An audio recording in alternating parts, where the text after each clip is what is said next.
Usiku wa kunong'ona. Kijiji kimetulia, jua likichoweka kama moto kwenye upeo wa usiku. Maisha yalionekana ya kawaida mchana. Watoto walicheza mitaani, wazee walisogelea chini ya miti mikubwa wakizungumza, na taa zilizunguka polepole. Lakini usiku ukifika, kijiji kilibadilika. Vivuli vilienea virefu na kunong'ona kulizunguka hewani, laini lakini lisiloweza kupuuzia. Kila mtu alifunga milango yake na kuongea kidogo, kwa sababu wakazi walijua usiku ulikuwa na siri ambazo zilikuwa bora zisizojulikana.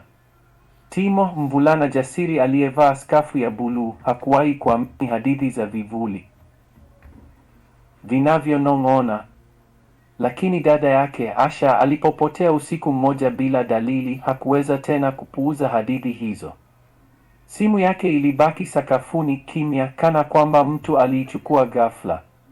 Kwa hamu ya kupata majibu, Timo aliuliza majirani, lakini wote walikataa kuzungumza.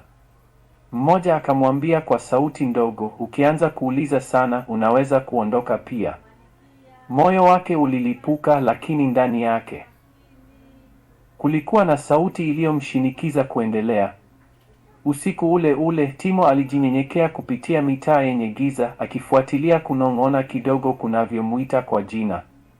Alivuka vijiji na viota ambavyo vililia kama sauti za zamani, baridi ikimtembelea mgongoni.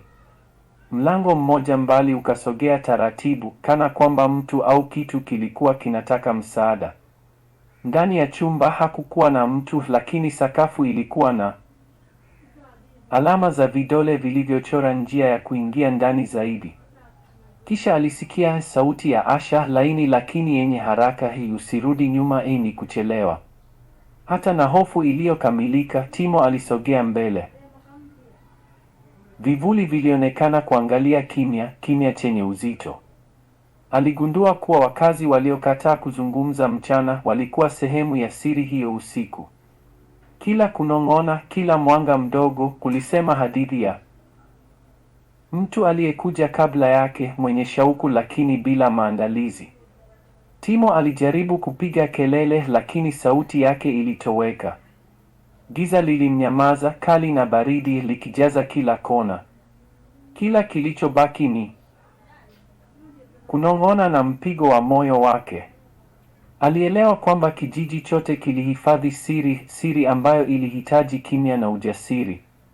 Lakini hakuweza kugeuka nyuma, hakuweza kuacha Asha.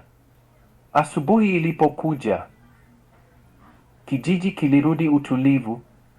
Milango ilifunguliwa, watu walitembea kawaida, na jua likichomoza kama kwamba hakika kitu kilitokea.